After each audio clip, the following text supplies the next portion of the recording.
If Apple is not sending you a verification code, do not keep tapping Send Again, and do not remove random settings from your account. The problem may be your trusted phone number, your current Apple device, or the way Apple is trying to verify your identity. And if you change the wrong setting at the wrong time, you can make account recovery more difficult. In this video, I'll show you what to check when your Apple ID verification code is not received, how to request the code safely, and what to do if you no longer have access to the old phone number. No shortcuts, no risky deletes, just the clean way to get back into your Apple account. Before we look at the steps, you need to understand one important thing.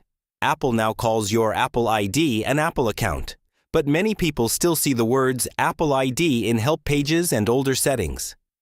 They refer to the same account you use for iCloud, the App Store, Find My, Apple Music, and other Apple services. The verification code is part of two-factor authentication. It helps confirm that you are really the person trying to sign in. First, check whether the code was sent to one of your trusted Apple devices. If you are already signed in on an iPhone, iPad, or Mac, Apple may display the verification code on that device instead of sending it by text message. Look for a notification asking whether you are trying to sign in. Tap Allow. You should then see a 6-digit verification code. Enter that code on the device where you are trying to sign in. This is usually the quickest and safest method. If you do not see a notification, unlock your trusted iPhone and check the screen again. Make sure the device is connected to Wi-Fi or mobile data. Also check that you are signed in to the correct Apple account. To confirm this, open Settings, tap your name at the top, and check the email address shown under your account name. This is important because many people have more than one Apple account and accidentally request a code for a different email address. If the code does not appear on a trusted device, look for the option that says, "Didn't get a code?" Tap it. Apple may give you several choices, including sending the code by text message or calling your trusted phone number. Choose the number you currently control. If you have recently changed your phone number, carefully check the last few digits before choosing. Do not select the old number simply because it is listed first.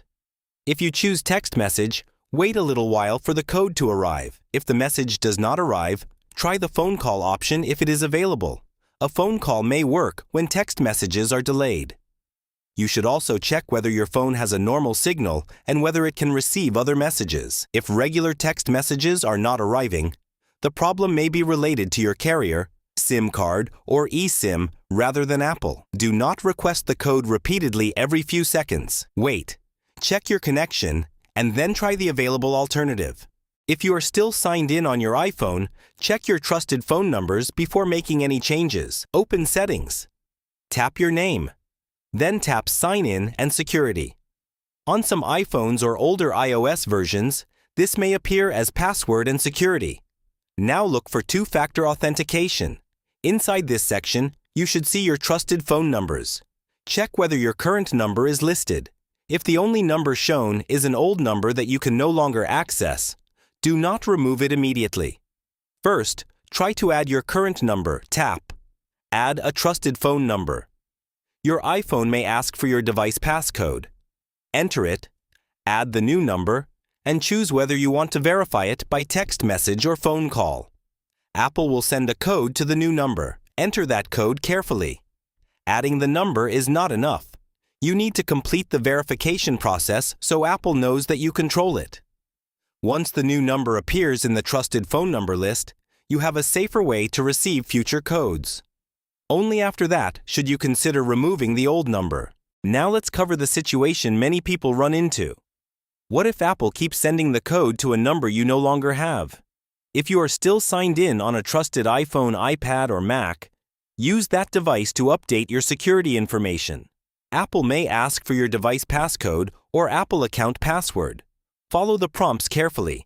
When Apple displays the code screen, tap Didn't Get a Code.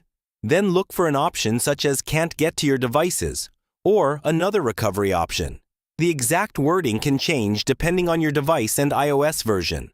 Apple may allow you to use another trusted device, a trusted phone number, or begin account recovery. Account recovery can take time because Apple needs to confirm that you are the account owner. This is why you should avoid signing out of every Apple device while you are trying to fix the problem. If you are still signed in somewhere, that device may be your best path back into the account. Let's quickly cover a few things people get wrong. First, make sure the Apple account email address is correct. Second, check that the verification code is not appearing on another trusted device. Third, confirm that your current phone number is listed under two-factor authentication. Fourth, check your Signal, Wi-Fi connection, and Messages app. Fifth, do not delete your only trusted phone number before adding and verifying a replacement. And finally, do not share your verification code with anyone. Apple will never need you to give that code to another person who contacts you by phone, text, or email. If someone asks for your verification code, treat that as a serious warning sign. The code is meant for you to enter on your own Apple device or on the official Apple sign-in screen. So, if your Apple ID verification code is not received, start by checking your trusted Apple devices. Then tap "Didn't get a code" and try text message or phone call. Check your trusted phone numbers under Settings, your name, Sign-in, and Security, and two-factor authentication. If your old number is still listed, add and verify your current number before removing anything. And if you cannot access any trusted device or phone number, follow Apple's official account recovery process. Do not rush it. You want to restore access without making the security problem worse.